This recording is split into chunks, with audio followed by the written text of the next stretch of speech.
سب سے پہلا مسئلہ ہے طلاق، ہم اس کے اوپر خاموش رہے، ہم گورنمنٹ کے مقابلے میں نہیں آئے. ہم نے یہ سوچا کہ بھئی ایک چیز ہے، چلو جس کے دل کے اندر ایمان ہے وہ اسلام کے قانون پر عمل کرے گا، جو کورٹ میں جائے گا کورٹ اس کے لیے فیصلہ کرے گا. لیکن اس کے بعد اسلام کے نظام کو درہم برہم کرنے کے لیے آگے آ گئے. اتراکھنڈ کے اندر یہی صورتحال چل پڑی. پھر چلیے اتراکھنڈ کے اندر چل رہی تھی، مرکزی گورنمنٹ نے اس کے سلسلے میں تمام ادیان کو ملا کر کے ایک نیا دین بنانے کی بات کو شروع کر دیا. ہم اس کے مخالف تھے. دستور کے اندر جو ہندوستان کا دستور ہے، جمعیت علماء، ہمارے اکابر شیخ الہند مولانا ابوالکلام آزاد، مولانا حفیظ الرحمان صاحب، جو لوگ پارلیمنٹ کے اندر گھسے ہوئے تھے، اور جمعیت علماء برابر جیسے جیسے آزادی وطن کی چیز سامنے آ رہی تھی ہمیشہ عہد لیتی چلتی تھی، ہم سے وعدہ کرو کہ ملک آزاد ہوگا، جو گورنمنٹ بنے گی، جو دستور بنے گا وہ سیکولر دستور ہوگا. اور کانگریس ہم سے وعدہ کرتی چلتی تھی. میرے پاس تحریریں موجود ہیں کہ جن کے اندر موتی لال نہرو، جواہر لال نہرو، گاندھی جی، کانگریس کی ورکنگ کمیٹیوں کی تجاویز ہیں.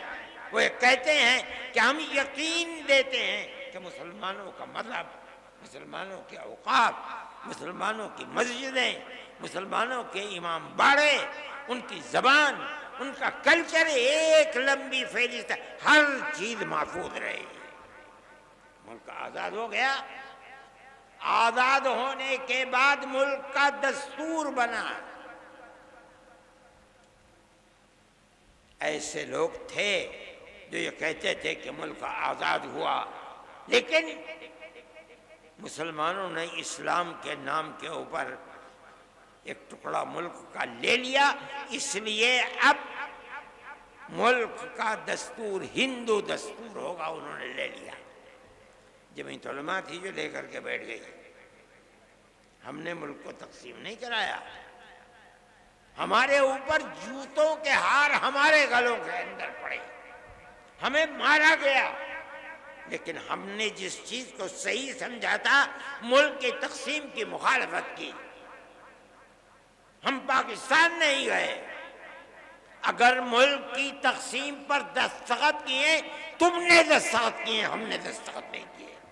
اگر قصور ہے تمہارا قصور ہے، ہمارا قصور نہیں ہے. شریف لوگ تھے، اس چیز کو سمجھے. جمعیت علماء کی اس تحریک کی بنیاد کے اوپر مجبور ہوئے اور ملک کا دستور سیکولر دستور بنا. دفعہ 25، 26، 29 لا کر رکھی گئیں، جن کا حاصل یہ ہے کہ ملک کی ہر اقلیت کو، چاہے وہ زبانی اقلیت ہو چاہے مذہبی اقلیت ہو، اپنے مذہب کے مطابق اپنے ادارے بنانا، ادارے بنا کر چلانا، ہر چیز جائز ہے اور بلا کسی کھٹکے کے جائز ہے. یہ وہ ہے دستور، جو دستور ہے ملک کا، اور یہ سیکولر دستور ہے. اسی بنیاد کے اوپر مسلمان زندہ ہے. آج فرقہ پرست طاقتیں دستور کی ان شقوں کو کاٹ نہیں سکیں ابھی تک، لیکن اس کے خلاف کام کر رہے ہیں. کس بنیاد پر ہماری مسجدوں کو توڑا جا رہا ہے؟ آپ کو ہمارے مدرسوں سے کیا لینا ہے؟ ہمارے مدرسے کے اندر پڑھنے والے کوئی احتجاج نہیں کرتے، بسوں کو آگ نہیں لگاتے، ریلوں کو آگ نہیں لگاتے، کوئی جھگڑا نہیں کرتے، امن و امان کے ساتھ زندگی گزارتے ہیں، پڑھتے ہیں اور اپنی زندگی کو گزارتے ہیں. آپ کے اوپر کیوں شاخ گزرتی ہے یہ بات؟ کیا آپ ملک کے امن و امان کو پسند نہیں کرتے؟ میرے بھائی، جمعیت علماء کا یہ دستور ہے، جمعیت علماء اس چیز کو لے کر چل رہی ہے، آپ حضرات کو اس کی طرف توجہ کرنی چاہیے۔ میں یہ کہتا ہوں کہ آپ کو دستور نے حق دیا ہے، ہم اس چیز کو لے کر جمعیت علماء کورٹ میں چلی گئی ہے، سپریم کورٹ کے اندر، ان حالات میں جبکہ حکومتوں کی بنیاد نفرت کی سیاست پر ہے، جمعیت علماء نہیں سمجھتی کہ کوئی اور راستہ ہے علاوہ اس کے کہ ہم سپریم کورٹ کے کنڈی کو کھٹکھٹائیں۔ ملک کے اندر ہر وہ قوم، ہر وہ اقلیت جس کے پاس راستے بند ہیں، راستہ نہیں ملتا، تو اور کوئی صورت اس کے سامنے نہیں ہے کہ وہ سپریم کورٹ کو جا کر کے اس کے دروازے کو کھٹکھٹائے۔ ہم اس کے دروازے کو کھٹکھٹاتے ہیں۔ آپ کو اندازہ نہیں ہوگا شاید، ہم 500 سے زائد افراد ہیں جن کے مقدمات کو supreme court, high court, lower court کے اندر لڑ رہے ہیں۔ ان مقدمات کے اندر ہمارا کروڑوں روپیہ خرچ ہوتا ہے سال میں، ہمارا کیا ہے؟ ہماری جیب سے توڑے جاتا ہے، اس ہاتھ سے لیتے ہیں اور اس ہاتھ سے خرچ کر دیتے ہیں۔ جمعیت علماء کا یہ کردار ہے، جمعیت علماء اس کے لیے کام کر رہی ہے، سپریم کورٹ کے سوا ہمیں کوئی چیز نظر نہیں آتی ہے۔ وقف کے سلسلے کے اندر ہم سپریم کورٹ میں گئے اور بڑے سے بڑا جو وکیل کپل سبل، جو ایک دن میں 5 منٹ کے لیے اگر کورٹ میں گئے 15 لاکھ روپے کی فیس رہتے ہیں، ہم جاتے ہیں ان کو پیش کرتے ہیں، انہوں نے 3.25 گھنٹے کھڑے ہو کر کے وقف کے مسئلے کے اوپر گفتگو کی ہے۔ سارے ہندوستان، کیا ساری دنیا نے اس کو دیکھا ہے؟ جمعیت علماء کے وکیل تھے۔ ہوتا کیا ہے اس کو اللہ جانتا ہے کل، لیکن جمعیت علماء سپریم کورٹ میں جاتی ہے، ہم بھی جائیں گے سپریم کورٹ میں، ہر بنیاد کو لے کر کے جائیں گے، جہاں ہمیں راستے نظر نہیں آئیں گے ہم جائیں گے۔ لیکن ہم یہ بات کہتے ہیں کہ ملک کی ایک پرانی تاریخ ہے، آج سے نہیں، 1400 سال سے ہماری تاریخ ہے اس ملک کے اندر۔ پہلے ملک کے اندر راجا اور رجواڑوں کی حکومت تھی، مسلمان زندہ تھا اور اپنے مذہب کے ساتھ اس ملک میں زندہ تھا، کیرلا سے لے کر سندھ تک زندہ تھا۔ اس کے بعد بابر آئے اور دوسری لوگ وسط ایشیا سے آئے اور انہوں نے حکومتیں کر لی، مسلمان اپنے مذہب کے ساتھ زندہ تھا۔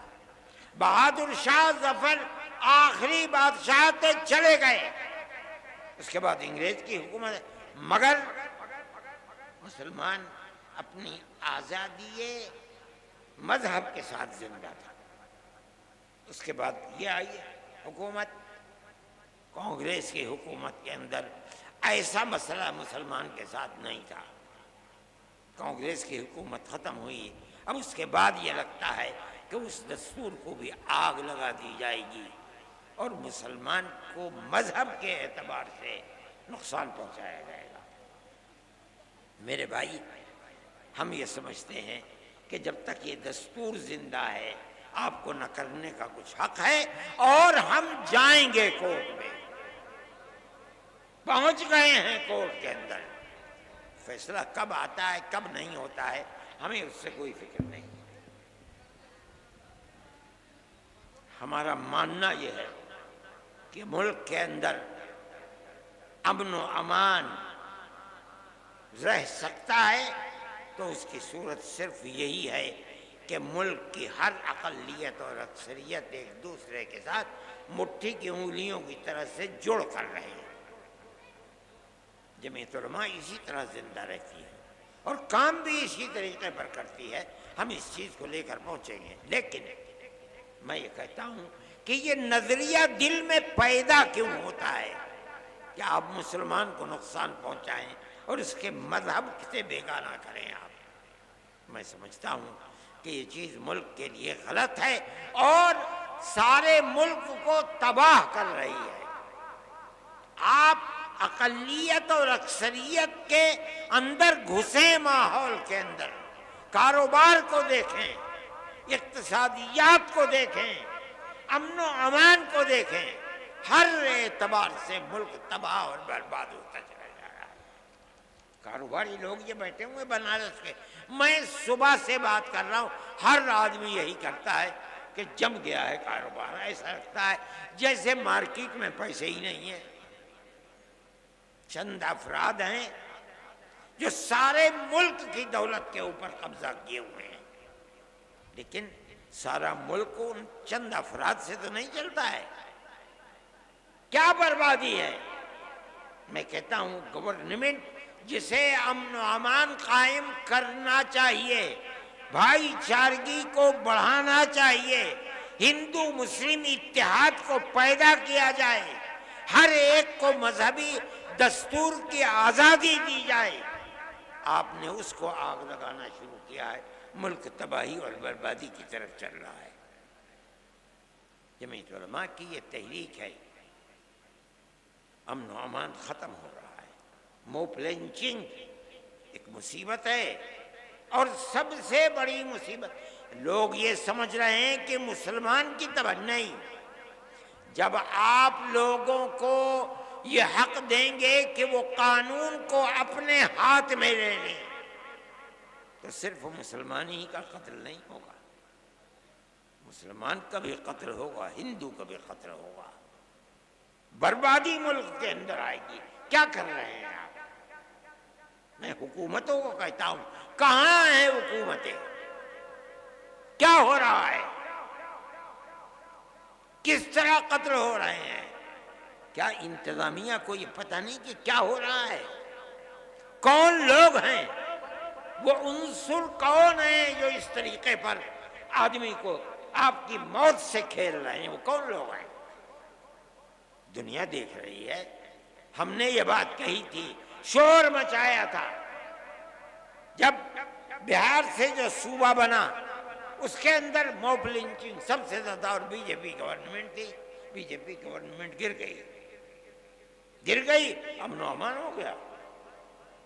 آج یو پی کے اندر ایسی تباہی مچی ہوئی ہے اور یہی راجستھان کے اندر ہے.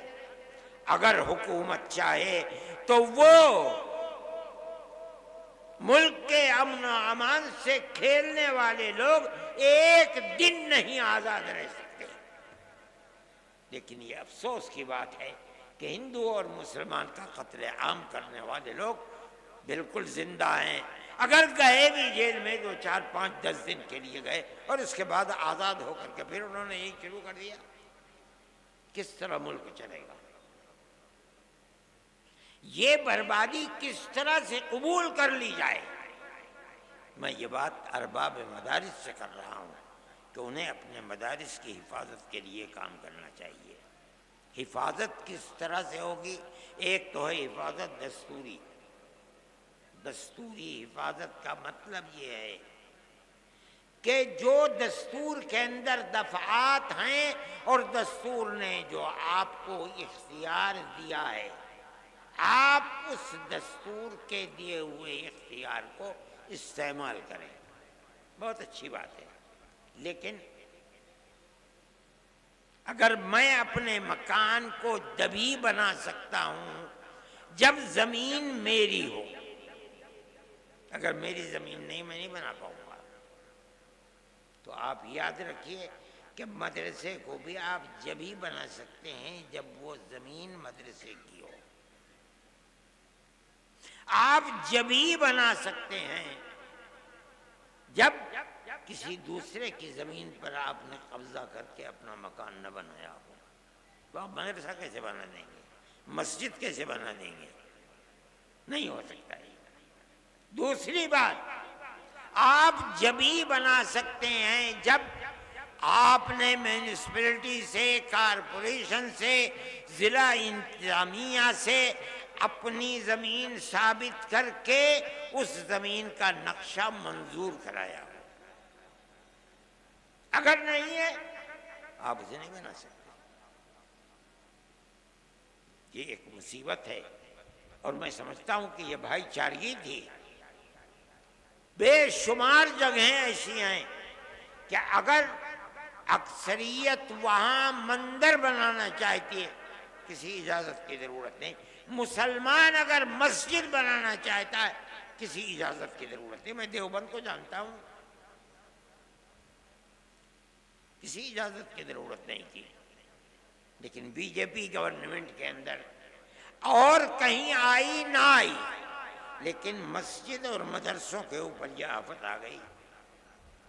آپ کی گورنمنٹ جو ہندوستان کے اندر ملک کی آزادی سے پہلے اور ملک کی آزادی کے بعد, میں دارالعلوم دیوبند کو کہتا ہوں, دارالعلوم دیوبند کا جو کردار ملک کو غلامی سے نکال کر آزادی کے لیے تھا, وہ کردار ساری دنیا میں شہرت پکڑے ہوئے ہے. کبھی دارالعلوم کی کسی عمارت کے لیے کبھی اجازت کی ضرورت ہی نہیں ہے. دارالعلوم والے جانتے ہی نہیں تھے بھائی کس چیز کی اجازت. کوئی گورنمنٹ ہو, گورنمنٹ دارالعلوم سے کبھی یہ نہیں کہتی تھی کہ تم اس کی منظوری لو, اور کبھی منظوری لی نہیں گئی. اتنا بڑا دارالعلوم 100 سال سے زیادہ وقت گزر گیا اس کو, بلکہ 150 سال کے قریب, کبھی کسی چیز کی اجازت نہیں لینی پڑی اس کو. اس گورنمنٹ نے آ کر لے لیا اور اس کے اوپر قدغن لگ گئی. 6 سال سے ایک اینٹ دارالعلوم کی رکھی نہیں گئی ہے. دارالعلوم نے ان سے پوچھا کیا بات ہے, کہا کہ اجازت نہیں ہے. دارالعلوم نے اپنے اس کردار کی بنیاد پر ان سے کہا ہو سکتا ہے کہ گورنمنٹ کا بھی اس کے اندر دخل ہو کہ بھائی نہیں ہے, ہم آپ سے کہتے ہیں آپ ہمارے اوپر جو جرمانہ چاہے لگا دیجیے.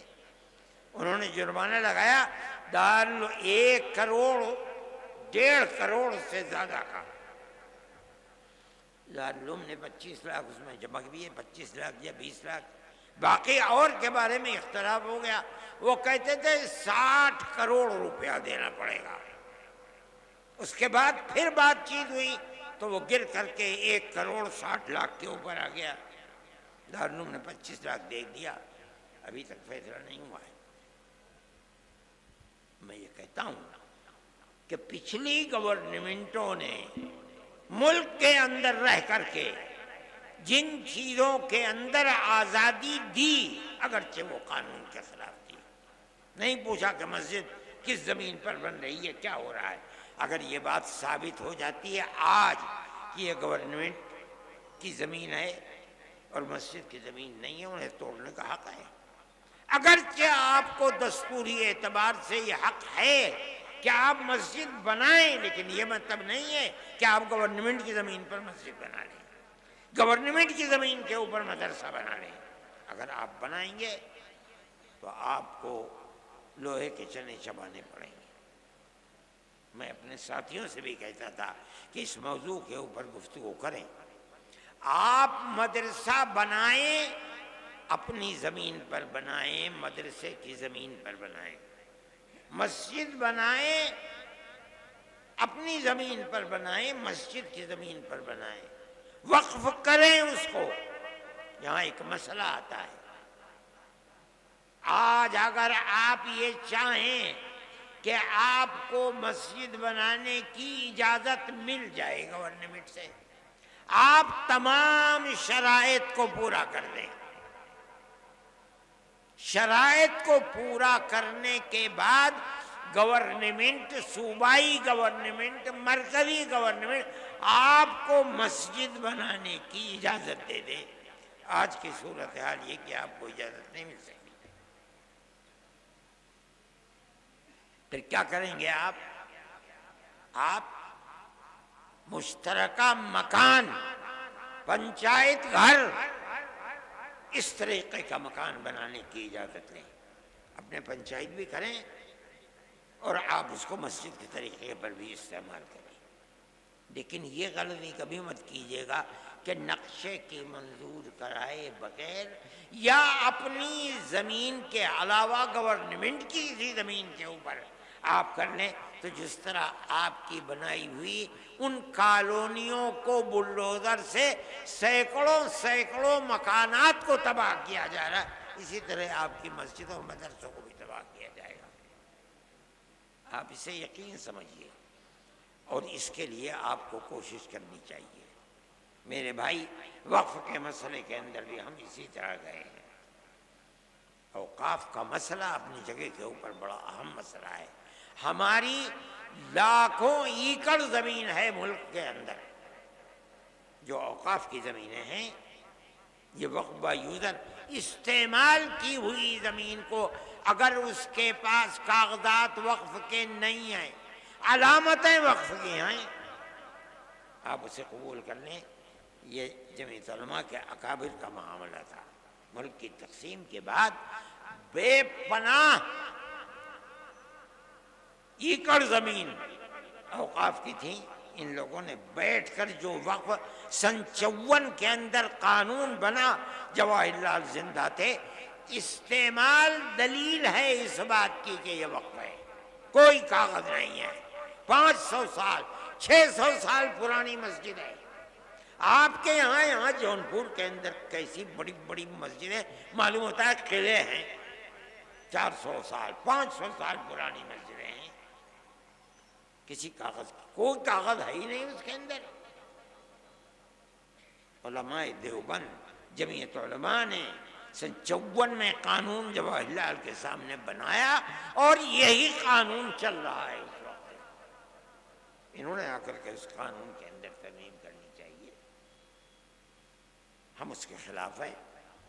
ہم گئے کورٹ کے اندر، سب سے پہلے جمعیت علماء ہند کورٹ کے اندر گئی، جو بہترین سے بہترین بڑے سے بڑا وکیل تھا، ہم نے اس وکیل کو پکڑا۔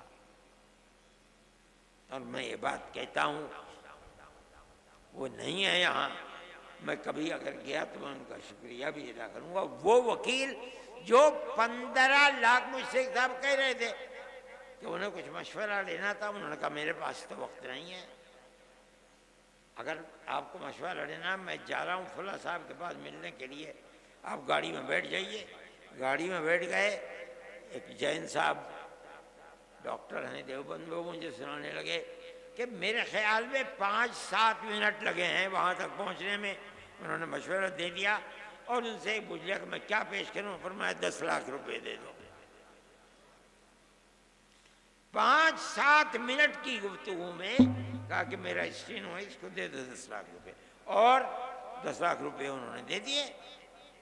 جمعیت علماء کے ساتھ ان کا معاملہ یہ ہے کہ مٹھی میں دبا کر کے جو بھجوا دیتا ہوں، آج تک اس شخص نے کبھی یہ نہیں کہا کہ کیا دے رہے ہو، اٹھا کر کے جیب میں رکھ دیتے ہیں، اس لیے کہ وہ یہ سمجھتے ہیں کہ جمعیت علماء کا معاملہ اپنے لیے کچھ نہیں ہے، یہ تو صرف جنتا کے لیے ہے، ہم اسی کام کو کر رہے ہیں، وہ اس میں ہمارے ساتھ شریک ہیں۔ اس لیے میرے بھائی، اپنے معاملات کو سمجھیے۔ جمعیت علماء آپ کے لیے معاون و مددگار ہے۔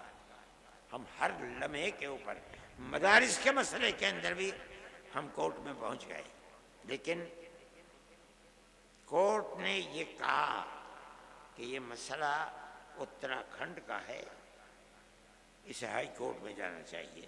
ہم نے کہا ٹھیک ہے، دے دیجیے، لیکن میں کل بھی وکیل صاحب سے بات کر رہا تھا کہ اب سب سے پہلے آسام کے اندر مسئلہ آیا، دوسرے نمبر میں اتراکھنڈ کے اندر مدارس کا مسئلہ آیا، تیسرے درجے کے اندر یو پی کے اندر آ گیا، چوتھے درجے کے اندر ہریانہ میں آ گیا، کہاں کہاں ہائی کورٹ میں جائیں؟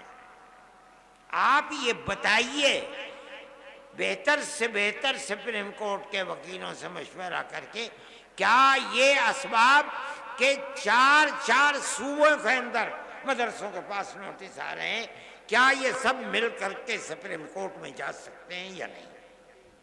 اگر جا سکتے ہیں تو بتائیے ہمیں کیا کریں گے۔ انہوں نے کہا کہ میں 2-4 دن کے اندر اس سلسلے میں مشورہ کر کے آپ کو بتا دوں گا، جس دن یہ مشورہ آئے گا ہم اسی وقت سپریم کورٹ میں جائیں۔ مگر یاد رکھیے، ہمیں اگر راحت مل سکتی ہے تو دستوری حق کے اوپر مل سکتی ہے۔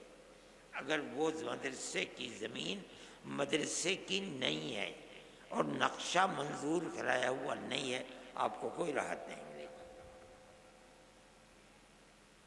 اس بات کو آپ سمجھیں اور اسی طریقے کے اوپر لے کر چلیں۔ جمعیت علماء جو کر سکتی ہے، ہم آپ کے ساتھ ہیں۔ جمعیت علماء کا یہ کردار ہے کہ امن و امان کے ساتھ چلیے۔ ملک میں امن و امان ہونا چاہیے، ملک میں پیار و محبت رہنا چاہیے، بغیر اس کے ملک نہیں چلے گا۔ ہم اس بات کو کہہ رہے ہیں، ببانگ دہل کہہ رہے ہیں۔ اگر گورنمنٹ کا کوئی کردار ایسا ہے جس کے اندر امن و امان ختم ہوتا ہے، اور آج کل بہت ہو رہا ہے، تو ملک اور حکومت سب کے لیے بربادی کا سبب ہے۔ آپ دیکھیے، میں انہی چیزوں کو سبب سمجھتا ہوں۔ آج سے 8-9 سال بلکہ 10 سال ہی ہو رہے ہیں تقریباً، جب گورنمنٹ آئی ہے، کس قوت کے ساتھ آئی تھی، لگتا تھا سارا پارلیمنٹ بی جے پی کا ہے۔ لیکن 7-8 سال گزرے، اس وقت بی جے پی دلی کے اندر یعنی ملک کے اندر اس اقلیت میں ہے کہ اگر بیساکھی نہ ہو تو بی جے پی 2 گھنٹے بھی سرکار نہیں بنا سکتی۔ کیوں ہوا؟ اتنی بھاری اکثریت اتنی اقلیت میں کیسے تبدیل ہو گئی؟ ایک ہی سبب ہے کہ ملک کے اندر وہ بھائی چارگی جو ہزاروں سال سے ملک کی تاریخ تھی، آپ نے اس تاریخ کو آگ لگا دی۔ اس لیے ہر آدمی سوچتا ہے، اور آپ جتنا آگے بڑھ رہے ہیں اس نفرت کے اوپر پیر ٹیکتے ہوئے، آپ یقین مانیے کہ آنے والے دن اور بھی آپ کے لیے بربادی کا ہوگا۔ جمعیت علماء جب کبھی آواز اٹھاتی ہے، اسے امن و امان اور حقیقت کے لیے اٹھاتی ہے۔ بابری مسجد کا مسئلہ تھا، جمعیت علماء تنہا وہ جماعت ہے جو اجودھیا سے لے کر کے سن 51 سے اور 70 سال تک مقدمہ لڑتی رہی ہے۔ کوئی نہیں ہے۔ جمعیت علماء تنہا ایک جماعت ہے۔ لوور کورٹ میں بھی ہم نے لڑا، پھر ہائی کورٹ میں تو بہت کم دن رہا، وہاں ہم نے لڑا، پھر وہی مقدمہ اٹھ کر کے آ گیا، ہم سپریم کورٹ کے اندر لڑتے رہے۔ ہمارا مدعا یہ تھا کہ بابری مسجد اپنی جگہ پر ہے، اکھاڑا یہ کہتا تھا کہ نہیں، اپنی جگہ پر نہیں ہے، یہ رام جنم بھومی ہے، یہاں مندر تھا، بابر نے اس مندر کو توڑا اور توڑ کر وہاں مسجد بنائی ہے۔ انہوں نے کہا کہ ہم اس کو کھودیں گے۔ ہم نے کہا کھود لو۔ ہم نے ببانگ دہل کہا کہ اگر یہ ثابت ہو جائے کہ یہ مسجد نہیں ہے، مندر تھا، مسجد بنی ہے، ہم آپ کے ساتھ کھڑے ہوں گے کہ جو زمین مسجد کی زمین نہیں ہے وہاں مسجد کا بنانا جائز نہیں۔ انہوں نے کہا کھدائی کریں، ہم نے کہا کھدائی کر لو۔ جو کر سکتے تھے وہ کیا، لیکن مندر ہونے کی کوئی علامت نہیں ملی۔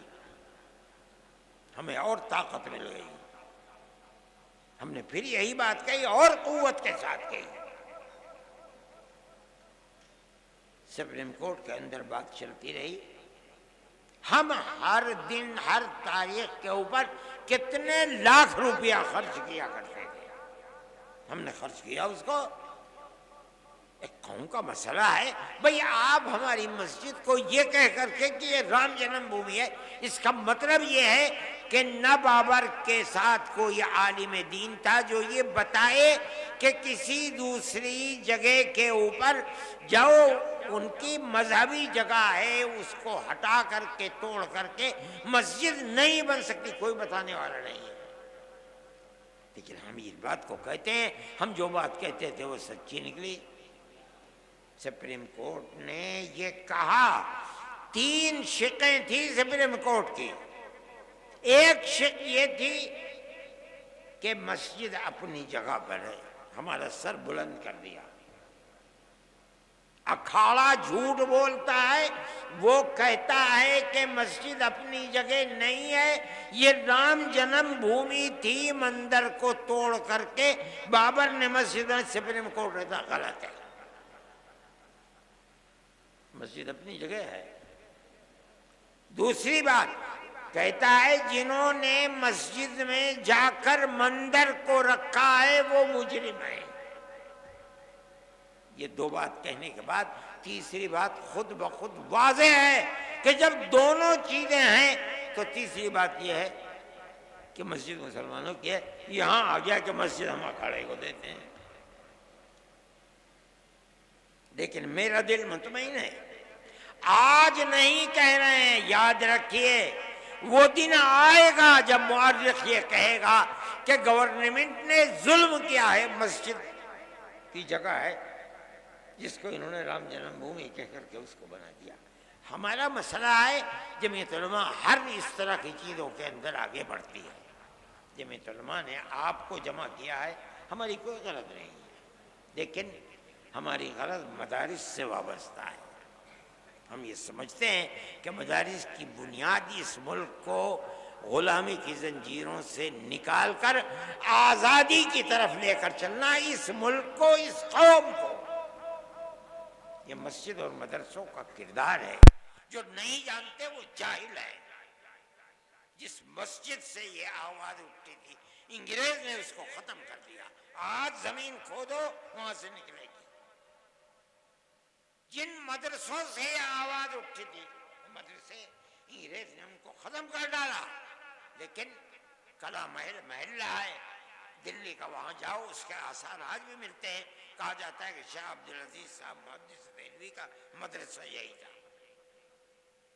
آپ ان مسجدوں اور مدرسوں کو یہ کہہ کر کے کہ یہ مسجد اور مدرسے دہشت گردی کا اڈا ہیں اور یہ جبر اور زبردستی بنائے گئے ہیں، اس کا مطلب یہ ہے کہ آپ کو کچھ معلوم نہیں ہے۔ اور جمعیت دارالعلوم دیوبند اس کی اصل بنیاد اور ماں ہے، سن 1857 کے بعد، اور اس سے جو ہزاروں ہزار مدرسے پورے ہندوستان میں، افغانستان میں، پاکستان میں، برما میں، بنگلہ دیش میں، ساؤتھ افریقہ میں، امریکہ اور برطانیہ کے اندر، ان تمام مدرسوں کی بنیاد بھائی چارگی، آپس میں محبت پیدا کرنا، یہ بنیاد ہے، اور مدرسوں کو یہ کام کرنا چاہیے۔ میں یہ کہتا ہوں کہ آپ مدرسے بنائیے، ان کے لیے طریقے نکالیے، اجازت لیجئے، اور ہم گورنمنٹ سے یہ بات کہیں گے،